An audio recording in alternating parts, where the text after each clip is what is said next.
जय हिंद, सत श्री अकाल दोस्तों।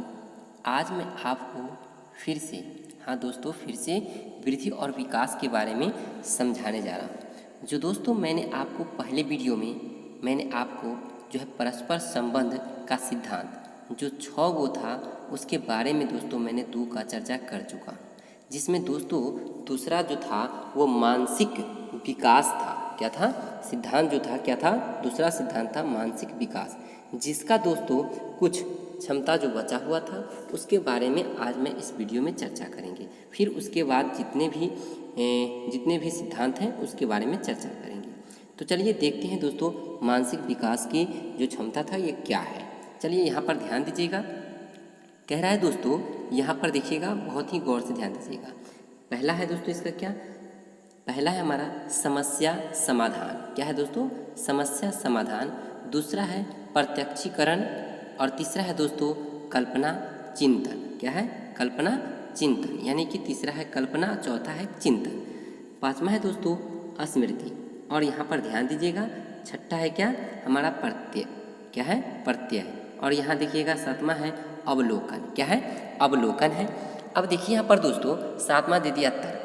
ये हमारा क्या है, मानसिक विकास की क्षमता है। क्या है, मानसिक विकास की क्षमता है। अब तीसरा जो था सिद्धांत दोस्तों, ये हमारा सिद्धांत क्या है, संवेगात्मक सिद्धांत। क्या है, संवेगात्मक विकास का सिद्धांत। तो दोस्तों यहाँ पर आप गौर से ध्यान दीजिएगा। तीसरा जो क्वेश्चन है ये संवेगात्मक विकास का सिद्धांत है। ये क्या कह रहा है इसके बारे में जानिए। तो कह रहा है दोस्तों संवेग व्यक्ति की उत्तेजित अवस्था। हाँ दोस्तों, क्या है, संवेग व्यक्ति की उत्तेजित अवस्था का दूसरा नाम है। क्या है दोस्तों, ये जो है संवेग व्यक्ति की उत्तेजित अवस्था का दूसरा नाम है, और यह भय, क्रोध, घृणा, करुणा और आश्चर्य आदि प्रमुख संवेग है। ये सब क्या है दोस्तों हमारा, ये याद रखिएगा। आपको प्रश्न जो है यहीं से उठाएगा दोस्तों, यहीं से कहेगा घृणा एक कैसा सिद्धांत है। तो दोस्तों यहाँ पर आप क्या मारिएगा, संवेगात्मक विकास का सिद्धांत। करुणा क्या है, संवेगात्मक विकास का सिद्धांत। ये सब दोस्तों आपको यहाँ से प्रश्न उठा सकता है। चलिए आगे देखिए इसमें और क्या कर रहा है। जब, यहाँ पर ध्यान दीजिएगा, जब बच्चा अपने संवेगों को प्रदर्शित करना शुरू करता है तो उसमें संवेगों का विकास हो चुका होता है। जब दोस्तों क्या करता है बच्चा, संवेग जो है जो प्रदर्शित करना शुरू करता है तो उसमें क्या होता है, संवेगों का विकास हो चुका होता है, यानी कि वो परिपूर्ण होती है। चलिए अब आगे देखते हैं दोस्तों इसी प्रकार क्या कह रहा है इसे।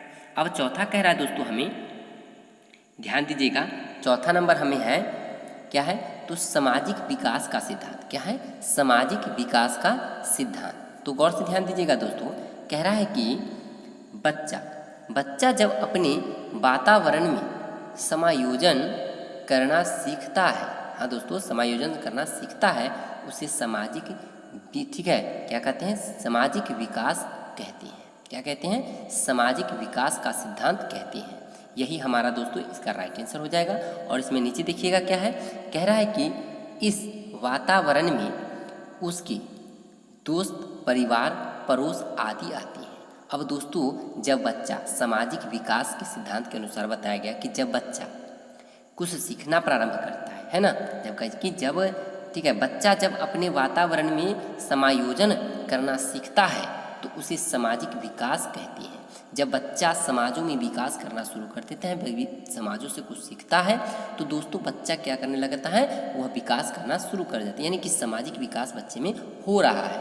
और इस वातावरण में जब दोस्तों तो कौन कौन आते हैं, तो इस वातावरण में उसे दोस्त, परिवार, पड़ोसी आदि ये सभी आते हैं। तो आप समझ चुके होंगे। तो चलिए आगे इसी प्रकार देखेंगे दोस्तों 5वां नंबर प्रश्न क्या कर रहा है, क्रियात्मक विकास का सिद्धांत। क्या है दोस्तों, क्रियात्मक विकास का सिद्धांत। चलिए आगे देखते हैं इसमें क्या ये बता रहा है। तो दोस्तों आप समझ रहे होंगे कि यहाँ पर क्वेश्चन क्या किया है, क्रियात्मक विकास का सिद्धांत। चलिए यहाँ देख लीजिए, कह रहा है कि मांसपेशियों, तंत्रिकाओं, क्या है दोस्तों, मांसपेशियों, तंत्रिकाओं तथा तंत्रिका केंद्रों की संवित, क्या है, संवित, ये जो है यहाँ ध्यान दीजिएगा दोस्तों, मांसपेशियों, तंत्रिकाओं तथा तंत्रिका केंद्रों की समन्वित क्रियाओं द्वारा शारीरिक गति पर नियंत्रण प्राप्त करना क्रियात्मक विकास कहलाता है। क्या कहता है दोस्तों? क्रियात्मक विकास, यानी कि शरीर की गति पर नियंत्रण प्राप्त करना। क्या है दोस्तों? नियंत्रण, यानी कि अपने को नियंत्रण में लाना ही, यही हमारा क्या कहलाएगा?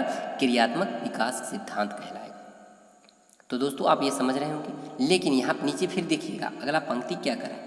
जब बच्चे की काम करने की क्षमता ठीक है, क्षमता का विकास हो जाता है तो उसे क्रियात्मक विकास कहते हैं। क्या कहते हैं? क्रियात्मक विकास कहते हैं। इसको गौर से ध्यान दीजिएगा दोस्तों, क्योंकि यही इम्पोर्टेंट है। क्या है? इम्पोर्टेंट, क्योंकि दोस्तों यहीं से प्रश्न उठता है।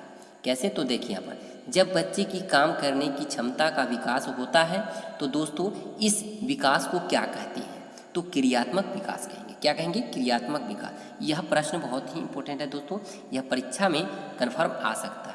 तो ऐसे प्रश्न को दोस्तों जरूर याद रखिएगा। ये हम आपको सब्जेक्टिव टाइप बताते हैं और इसमें आप इस वीडियो को रोक कर और ऑब्जेक्टिव टाइप बना सकते हैं। तो दोस्तों अगर समझ रहे हैं तो चलते हैं आगे, चलते हैं भाषा के विकास के बारे में जान लेते हैं। तो कह रहे हैं यहाँ पर दोस्तों, क्वेश्चन क्या है हमारा? भाषा विकास। क्या है? भाषा विकास। तो गौर से ध्यान दीजिएगा यहाँ पर दोस्तों, जब बच्चा अपने भाव अर्थपूर्ण शब्दों में प्रयुक्त करता है तो उसे भाषा विकास कहते हैं। क्या कहते हैं दोस्तों? भाषा का विकास, यानी जब बच्चा अपनी भाव को अर्थपूर्ण शब्दों में प्रयुक्त करता है, यानी कि वो शब्द पूरा नहीं करके अर्थपूर्ण में बोलता है, तो हम समझ जाते हैं दोस्तों कि ये बच्चे का क्या हो रहा है? भाषा का विकास हो रहा है। बच्चे में भाषा का विकास क्या हो रहा है? यानी कि अब आगे बढ़ रहा है, जो उसका भाषा जो है उसका विकास हो रहा है, यानी कि भाषा का विकास उस बच्चे में अब बढ़ने लगा, होने लगा। तो चलिए इसी प्रकार देखते हैं दोस्तों आगे क्या है और इसके बारे में और जानते हैं। तो छठा नंबर जो पढ़े थे दोस्तों हमारा था क्या काल? तो यही भाषा। क्या है? भाषा विकास। क्या था? भाषा विकास के जो बारे में हमने पढ़े थे उसमें क्या है दोस्तों? तो यही होता है। क्या है? तो इसमें जो है सूक्ष्म अंतर वर्ण। क्या है? सूक्ष्म अंतर वर्ण शब्द और काल, वाक्य, काल आदि के बारे में क्या करते हैं? जानता है। इसमें क्या होता है दोस्तों कि बच्चा जो है यह जो है वाक्य, काल आदि के बारे में जानता है और वह वाक्य के अर्थ विन्यास का प्रयोग करना भी सीख लेता है। और वह जो बच्चा जो है और उसका अर्थ विन्यास करना, यानी कि विन्यास का प्रयोग करना सीख लेता है। तो इस प्रकार बच्चा सीखना प्रारंभ कर देती है। तो चलिए दोस्तों अब देखिए विकास का जो है परिभाषा बहुत सारे वैज्ञानिकों ने अपने शब्दों में दिए हैं। तो जैसे कि स्किनर के अनुसार क्या है ये ध्यान दीजिएगा। कह रहा है कि विकास, यहाँ पर गौर से ध्यान दीजिएगा स्किनर साहब ने क्या बताया इसे। कह रहा है कि विकास एक क्रमिक और मंद गति से चलने वाली प्रक्रिया है। क्या है दोस्तों?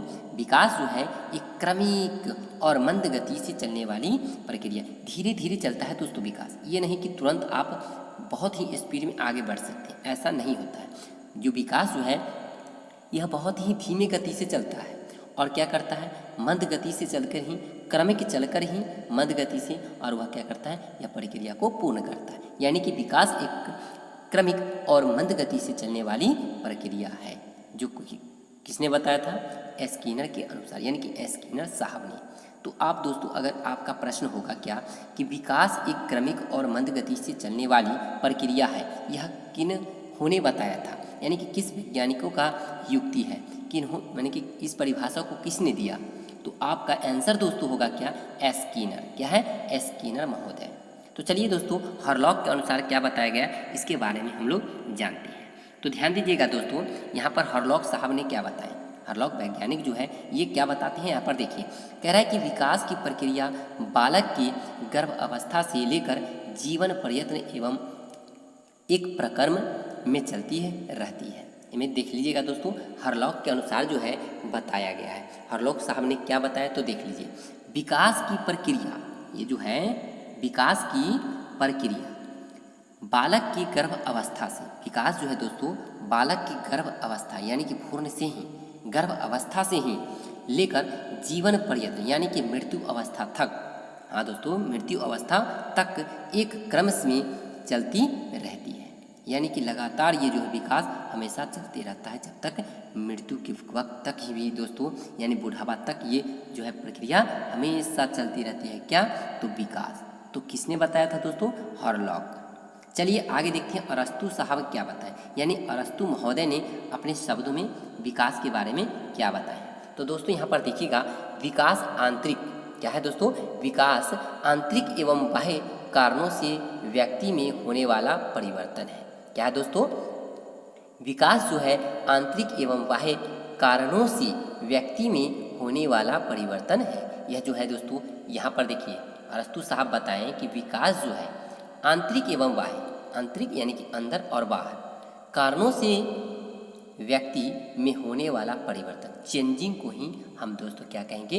विकास कहेंगे। अब चलिए आते हैं आगे, कह रहा है क्या? विकास की अवस्थाएं। अब इसके बारे में जान लेते हैं दोस्तों, विकास की अवस्थाएं। अब देख लीजिए, विकास की अवस्था यहाँ लिखा गया है, अवस्था यहाँ है और लगभग आयु, लगभग कितने वर्ष तक चलेगा वो देखना है, और अवधि क्या है यहाँ ध्यान दीजिएगा। तो चलिए यहाँ पर देख लीजिए, पहला है दोस्तों गर्भ अवस्था। क्या है? गर्भ अवस्था जो है गर्भधान से जन्म तक, गर्भधान से कब तक? जन्म तक, 9 माह से 10 दिन, 9 माह 10 दिन तक। शैशव अवस्था जो है दोस्तों जन्म से 5 वर्ष तक चलता है। कितने वर्ष तक? जन्म से 5 वर्ष, यानी 5 वर्ष तक। अब देखिए यहाँ पर बाल्य अवस्था जो है दोस्तों 5 वर्ष से 12 वर्ष तक। कितने वर्ष तक? 5 से 12 वर्ष तक, यानी कि 7 वर्ष। क्या है दोस्तों? 7 वर्ष। अब आगे देखिए किशोरावस्था जो है दोस्तों 12 से 18 वर्ष। अब इसके बीच में कितने आते हैं दोस्तों? तो आ जाएगा हमारा 6 वर्ष। कितने आएगा? 6 वर्ष। अब चलिए आगे देखिए, 5वां नंबर कह रहा है प्रौढ़ा अवस्था। क्या है? प्रौढ़ा अवस्था, यानी कि 18 वर्ष से अधिक, 18 वर्ष से अधिक, यानी कि दोस्तों मृत्यु तक भी जा सकता है, यानी कि मरण तक। देखिए यहाँ पर दिया ना, अवधि मरण तक, यानी 18 वर्ष के जितने भी बाद आयु आएगा, वर्ष आएंगे, वो सभी किस में आएंगे? तो प्रौढ़ा अवस्था में आएंगे। तो दोस्तों ये वीडियो आपको कैसा लगा? अगर अच्छा लगा हो तो दोस्तों मेरे चैनल को सब्सक्राइब करें, वीडियो को लाइक करें और अपने दोस्तों में शेयर। तो फिर मिलते हैं इसी तरह के नेक्स्ट वीडियो में। थैंक्स।